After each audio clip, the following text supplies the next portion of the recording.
We are feeding today 35.4 million mouths. So 35.4 million mouths. Yeah, and that's the equivalent of 7 Singapores. So we are feeding 7 Singapores every day. And I think, yes, we have glitches. I think we had food poisoning, but when we counted the number of meals we gave out, the number of food poisonings, I think the statistic is as low as 0.0007, which I think is not, I mean, even one poisoning is not acceptable. But I think in any human endeavor to have a zero defect or zero accident or zero mistake, I think it's very rare in human endeavor, in my opinion. I don't make an excuse. We are determined to make it as near to zero as possible. We increased our oversight, SOPs. We are now buying new equipment, filters for the water, test kits for the food, modern equipment to heat the water, to heat the trays that are being, so we are putting it, trying to increase all the oversight. Now with these meals, walk us through what it's already doing to the farming community. Yes, what we find out, you see, because now we send the money straight to the kitchen. We don't go through all these, layers of bureaucracy. We straight, and we have trained, before the whole program, we have trained 32,000 managers. These are all graduates from university, 32,000. We trained them 3 months, and then they are deployed into the villages. And then we have a partnership with local foundations, local groups, and local entrepreneurs. So this is a government and government-private, let us say, partnership, because the foundations, the local groups, some entrepreneurs, they are the ones who build the kitchens and run the kitchens according to our specifications and our SOPs. So one kitchen is designed to provide food to between 3,000 to 3,500, 3,800 children and pregnant mothers. So what happens is, one kitchen will need 3,000 eggs every 2 days or every 3 days. We'll need 3,000 cucumbers, 3,000 carrots, 3,000 tomatoes, 3,000 pieces of chicken, and etc. So what happens is, the local farmers find out, oh, we have a guaranteed offtake for our products. And so they're growing new stuff. We hear a lot of stories, a lot of testimonies. They are building fish ponds, and those in the coastal areas, they increase their fish production. So it's very exciting. What I got a report, and this is from the Rockefeller Institute. I got a visit from a delegation of the Rockefeller Institute, led by Mr. Roy, I think it's Roy Cohen, I think. And they said to me, in their experience, going through many countries in the world with the same program, they said that every $1 spent in the free meal program, the return on the $1 is between $5 to $37. So this is massive. You know, it really encourages me, because my first purpose is to overcome the hunger of the children. That is my first purpose. But in the sense that we put in so much resources to the villages and the poor areas of Indonesia, even the urban areas, even Jakarta has a lot of undernourished children. So, and this, I think, is providing a big boost to the economy, in my opinion. That's the feedback I get. And you've done programs to increase agricultural output, but also with the 17,000 islands, you're also now, amazingly, have a program to improve fishing with the refrigerators and the like. Walk us through how... Yes, I think Indonesia is basically, we are actually very blessed and very fortunate that 3/4 of Indonesia is actually sea. But the sad thing is, we have not really exploited well this blessing. So basically, in the 80 years of Indonesian history, there has been no real effective program to empower our fishing communities, basically. And this is what we're trying to do.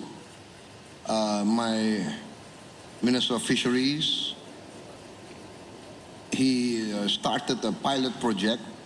One model, we make as a model of this, we call this project the Fishing Village Project, Desa Nelayan. So a village consisting of 2,000 fishermen, we will reorganize, give facilities. For instance, many of these villages do not have a simple jetty. So we build a jetty for them. They don't even have ice. So we provide financing so that they can build a small ice producing facility. So every day they go to the sea, they will have ice blocks. And so when they catch the fish will be relatively fresh coming back. So it's simple things like that. Cold storage, when the produce can be stored, and then electricity, solar panels. So all these things, clean clinics for them, good schools for the children. And we find out their testimony, after 1.5 years, 2 years, their earning increased up to 100%, which is amazing. You know, I am myself I'm very surprised. I thought maybe 40%, 50, 100% increase. But for basic things like ice, and then of course facilities for auctioning the fish. So now all the people who need fish, they know, oh, in that village I can get fresh fish, and if I come early for the auction, I'll get the best. So prices increase, earnings increase. So what we are planning to do is we are planning to replicate that this year, 2026. This year we already start building 65 already. 65 already. And the target will be end of 2026. We are going to build at least 1,000 of these villages all over Indonesia. 1,000, that means it will empower 2 million fishermen. 2 million fishermen with their wife and maybe 2 kids. That's 8 million Indonesians we hope immediately, after 1 year, their earnings will increase by 100%. And this is our goal, our dream. And I'm very bullish, I'm very optimistic. So we will now get fresh increase of protein from the fishing villages. We will send it to our cooperatives, because I'm also building, we have already established 81,000 village cooperatives. And each village cooperative will have their own warehouse, cold storage, will have their own mini supermarket, their own village drugstore, village clinic, etc., etc., etc. And each cooperative will be given financing to buy 2 trucks. So all their produce will be sent to the market. And there will be no more stories of, sir, our harvest is rotting, nobody's coming, da-da-da-da-da-da. Yeah, so I think this is going to be, an exciting time for Indonesia. I'm excited, and because I'm seeing this dream, this concept turning into reality as we sit here today. And one of the things you've done was to wipe out old debts for a lot of small farmers and businesses that were around for years and years. Yes, exactly. Weren't going to be paid, so just wipe it out and let them have a fresh start. I think at that time when I came in, even before I came in, in my campaign, a lot of these representatives from the farmers and from the small business came to me and, sir, we can't get any new loans because our debt of 25 years ago is still in the books of the banks. So I called some of the bankers, we discussed, and basically I understood that actually in the banks, right, after 25 years, most of these banks have been written off already in the books of the banks. So, of course, there are the conservative bankers who said, no, sir, we cannot, what example will it give for the other lenders, borrowers, right? So I said, these people, 25 years, they cannot pay back because of bad weather, because of natural disaster, etc., etc. No way can they pay back. So to be realistic, I said there is such a thing as forgiveness. So I said we forgive the debt. Now, one of the things in what they call a macroeconomic sense you're doing is free trade agreements, and you have an agreement with the EU, European Union, to promote trade. Can you walk us through that? Yes, I think this is one of the achievements of my team, my economic team, led by Mr. Ailangga Hartarto. He's been working very hard with his team, and we succeeded in getting the agreement through the CIPA, right? Indonesian European Union Comprehensive Economic Partnership Agreement, CIPA. And I think this is a breakthrough because it came right when the American government started their tariff campaign. Can we say campaign? It's a polite way to put it. Right. So I'm an American. I have more pungent words. So you have to be diplomatic. So I think we need to. For us, it was a wake-up call, right? If I were an American, I understand the point of view of the Trump administration. I think, America cannot be, right,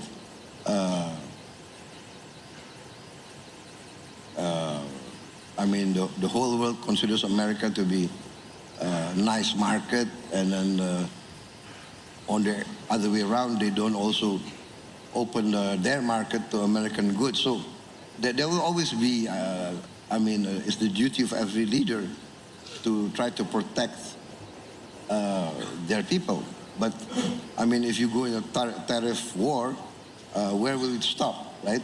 But for us, it's a wake-up call. So I said, now I tell my guys, my team, and I will talk to the business people. We must be more efficient. We must be more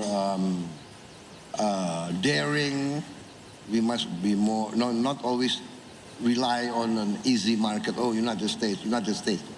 I think this is opening up. But yes, and then that's why now we have a CEPA with the EU. I witnessed the signing of CEPA with Canada, and I think we are more and more trying to get these type of agreements with most markets, also with Latin America, with I think RCEP and CPTPP, etc. So we also are joining OECD. We requested to join. We've joined BRICS. So we believe that we should, be in all the markets that we can. But basically, more important is actually the Indonesian market. We are nearly 300 million people. So we must actually boost our capacity, our buying power. That's why I want to really empower the poor of Indonesia. That will create domestic consumption. When you campaigned, you gave your desire to increase the growth rate from 5% a year to 8% a year. What other steps are you taking? What industries do you see coming in the future to Indonesia? And what would you say to Americans and others about why they should invest in Indonesia today so you can get that 8% growth rate? I think 8% is very achievable.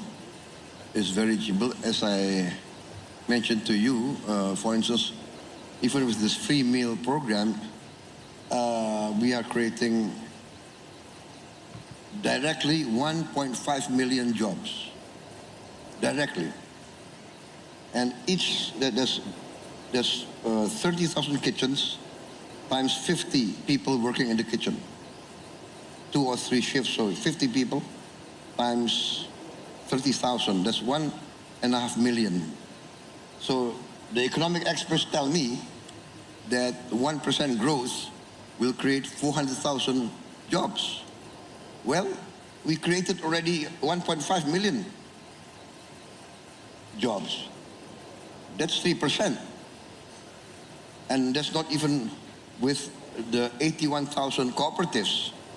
There we calculate we will also create at least another 15 jobs. But the beauty of the whole thing is that each kitchen has created 15 local entrepreneurs. One selling their eggs, the other one selling vegetables, the other one selling fish, this one selling meat, the other one so. And each of these 15 vendors or suppliers will have at least 5, 10, or 15 workers. So foreign investors will be witnessing a growing economy which attracts capital. I think so. Growing economy, and if these people have money, what do? They will buy shoes, clothes. They want to improve their housing. They want each to buy maybe motorcycle, a television. So I think this is the way. I mean, of course, the big guys will want to go to the big things, right? For instance, we have a lot of minerals, lot of critical minerals. We are number one, I think, in nickel, maybe number 4 or 5 in bauxite. We are in critical minerals. We are in, so I think there's a lot of space for new investment. We need more exploration for oil and gas. We need more drilling. We find out that we have, I think, 30, 40,000 old wells that with new technology we can increase our yield. So I think there's a lot of room for investment, and I think Indonesia must be something that will attract a lot of interest to come in, because I think not many economies, I think, in the present world enjoy. Even now we are growing at 5% a year. I mean, many other countries are not even growing at all. 1%, 2%. Even I just came from Sharm el Sheikh. I meet all the leaders, and we were exchanging notes. And many countries are struggling with energy and all that. And I think we are blessed with so many resources. But of course, I'm not satisfied. We have to manage better our resources.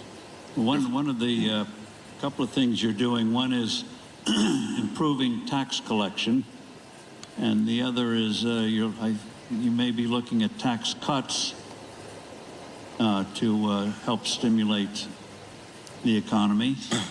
And another thing you're doing is you've created a second sovereign wealth fund, Dengan, which has under assets, starting off, $1 trillion. And it not only includes your major banks, but it includes Pertamina. But also, amazingly, you had 1,000 state-owned businesses that now you're going to rationalize, reduce, because together they're only returning 1% on assets. So if you rationalize these things, free up capital for better use, that alone will give a boost to the economy. I think so. So I've given direction to the chairman of the Dengan to rationalize everything, cut down from the 1,000 state-owned enterprise maybe to a more rational figure, maybe 200 or 230, 240, and then run them with international standards, right? So I am convinced that that 1 or 2% return can increase, must increase. I think, and I told the Dengan management to run it on an international business standards. You can look for the best brains, best talents, and I've changed the regulations. Now expatriates, non-Indonesians can be leading our SOEs. So I'm very excited, but because sometimes I don't know, there is some sort of disconnect sometimes between the economic players and the political players, the political leaders. Many political leaders, I think, do not want to do their homework. Many political leaders maybe are afraid of figures or afraid of business. So I think it now behooves all the younger leaders of Indonesia who want to be political leaders. You must understand business and economics. I think I heard somewhere, was it under Clinton's campaign somewhere that he put in this campaign room. What? It's the economy, stupid. It's the economy, stupid. I don't know how to translate it into Indonesian. Yeah? But it's the economy, stupid. If you don't understand the economy, you can be fooled by the economists, right? So you must never be intimidated by the so-called experts. I'm talking to my younger guys, right? So one of the things you've been very open about is battling corruption.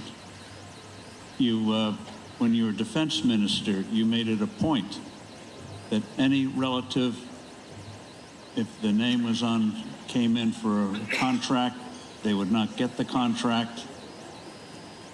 Relate the story first of a company that came in that made you an offer. They thought you couldn't refuse, but you did. And then walk us through quickly the things you are doing now to combat corruption, not just prosecutions, but making sure you have the personnel properly salaried so there's no excuse for payoffs. But first, relate the story about what happened to a particular defense company or a potential provider to get a contract. It was rather brazen. Yeah. I mean, corruption is very difficult. Corruption, in my opinion, is a disease. Once it reaches stadium 4, like cancer, it's very difficult. But corruption, in my reading of history, corruption will destroy countries, nations, and regimes.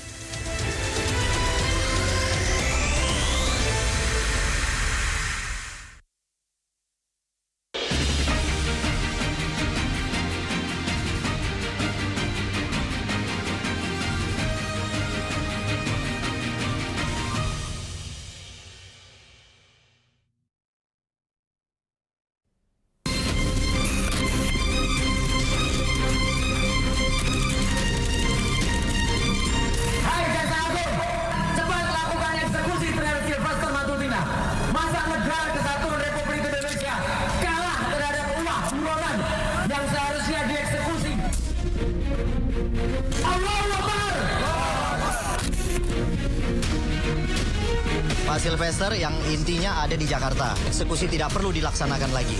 Pasal yang menjerat Pak Sylvester telah kadaluarsa.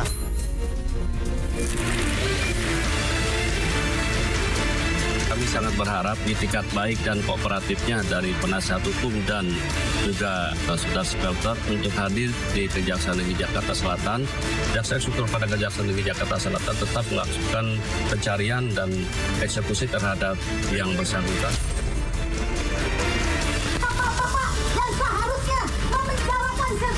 Tapi sampai hari ini sudah 6 tahun kawan-kawan semua masih berkeliaran di luar sana. Urusan hukum saya dengan Pak Yusuf Kalla itu sudah selesai dengan ada perdamaian. Proses hukum itu sudah saya jalani dengan baik.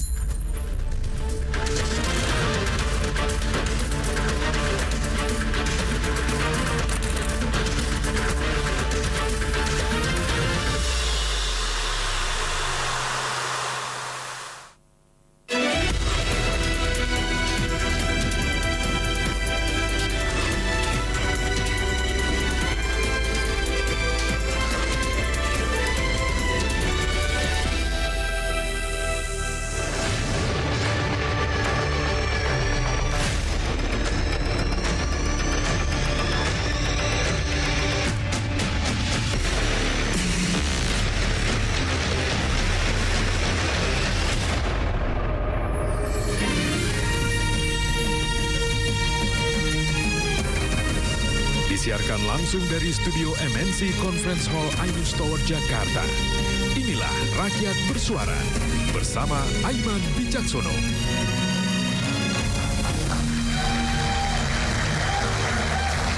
Sylvester Matutina 6 tahun menyandang status terpidana, tapi hingga kini belum juga dieksekusi alias dipenjara. Sempat muncul di media, melenggang kemana-mana, begitu kasus mengemuka tak tampak batang hidungnya. Jika benar Sylvester di Jakarta, mengapa jaksa tak segera mengeksekusi apa yang menjadi ganjalan sehingga ia belum juga ditahan. Dan ada pula terkait dengan desakan Roy Suryo, Roy CS, yang agar segera dinaikkan statusnya tersangka karena kasusnya hingga saat ini tidak juga berjalan. Bagaimana sesungguhnya kedua kasus ini? Saudara, saya Aiman Wicaksono, inilah Rakyat Bersuara. Saya akan panggil ke panggung Rakyat Bersuara pakar telematika langsung, Bung Roy Suryo. Oke, maksudnya. Silakan Mas Roy. Kayaknya seru nih Mas Aiman. Kalau malam hari ini kejaksaan ngirim mobil ke sini, banyak kuasa-kuasa hukumnya Sylvester yang harus diangkut nih kayaknya. Oke. mereka melindungi kejahatan, jadi harus diangkut. Ini belum mulai. Apa? Kita mulai kan saja. Oke. Ketua Pradi Bersatu sekaligus sahabat dari Sylvester Matutina, Bung Zefrin Boy Kanu. Selamat malam Bung Roy. Saya bilangnya panggil Bung Boy ya. Oke. Saya mau serahkan Bung Boy. Hectares of plantations is violated. Plantations is violated. One plantation. One was 50,000, the other 50,000, the other 50,000. Violated the law 18 years ago. There was a Supreme Court decision to confiscate those estates. 18 years ago. Supreme Court of Indonesia decision not carried out for 18 years. The Attorney General came to me and said, what? Supreme Court? Inkrah, so no more ways to appeal. Sir, this and that and that what? This and that and that what?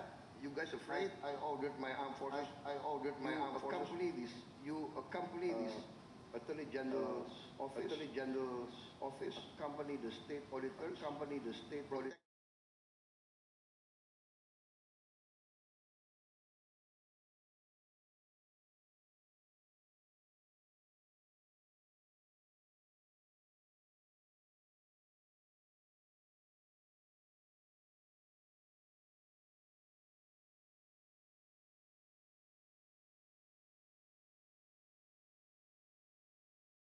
Be respected by everybody. The law is the law. Regulations are regulations. Those who violate the law will have to deal. So that's as simple as that. But what I mean is, we are recovering a lot of assets. By efficiency. This approach that you've been taking, whether it's on the village level, enforcing the law, Yes. fighting corruption, dealing with the tax code. There have been a lot of protests, as you know, in your country and in other countries. People worried about the rise of the cost of living, inequality, but you seem to have embarked on a path where you're going to have a vibrant economy, but you're going to make sure, as the phrase goes, not only is no one going to be left behind, but they're going to be very much part of a moving forward, whether it's in a village or in Jakarta. And before we let you go, though, one other thing, since we have you here, we won't let you go until you answer the question. You were recently in Egypt, invited by President Trump to witness the historic agreement. Can you share with us before you go observations about what you saw and what you think may be unfolding, which also underscores Indonesia's traditional foreign policy of trying to stay out of the elephants who get in fights with each other, the great powers, that you focus on growth rather than international disputes. But give us some quick observations about what you saw in Egypt. By the way, the president went to Egypt midnight on Sunday night. What was it? few hours later, you came back. Amazing. Give us some observations about what you saw. Yes, it was very interesting. I think there was a sense that we are at a historic opportunity. A lot must be done. There's still a long way. Anything can happen. But we all feel that this time there's hope. So in New York, during the United Nations General Assembly, President Trump called about 8 of us, 8, let us say, leading Muslim countries. Indonesia considered Muslim majority, so we were invited. And he gave us his plan. We looked at the plan, we discussed it. It gave us hope. And then some of the other Arab leaders said, sir, we can live with the plan. We like it because of hope. But what about Israel? Right? And so he said, well, basically what he says is, I will convince the Israelis. And apparently he managed to do that. We have now a ceasefire. Aid is coming in. Hostage. Situasi genting harus ekstra cepat. Aduh, sakit kepala. Bodrek, cepat redakan sakit kepala, gak pakai lama. Sakit kepala berat, nyeri. Andalanku Bodrek Ekstra. Bodrek dengan Smart Formula. Cepat redakan sakit kepala, sakit gigi, demam, dan nyeri. Dapat diminum sebelum makan tanpa ngantuk. Bodrek dengan Smart Formula kalahkan sakit kepala dan nyeri, terus menangkan harimu. So I'm optimistic. I hope that this can go through. Well, in your speech in the UN, you gave a very courageous speech about if Israel would recognize Palestine, the country should recognize Israel, even if they're Muslim. And some criticized you for that, but that exemplifies, though, the kind of firm leadership, forward leadership that the world needs. And so we've run out of time, unfortunately, but I think people are getting a sense that whether it's issues like ice for fishermen or trying to bring peace to a troubled region, Indonesia has a very strong leader. Thank goodness. Thank you very much, Mr. President. Thank you for Thank you, President Prabowo and Steve. I'd like to ask both of you to just kindly stay seated for a minute just while I give brief closing remarks. Ladies and gentlemen, what a great way to end this year's Forbes Global CEO Conference. We'd like to thank all our speakers, guests and sponsors for their support and for making this annual gathering possible. You've been such a wonderful audience. We look forward to see you at the next conference. Ladies and gentlemen,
Ada kali.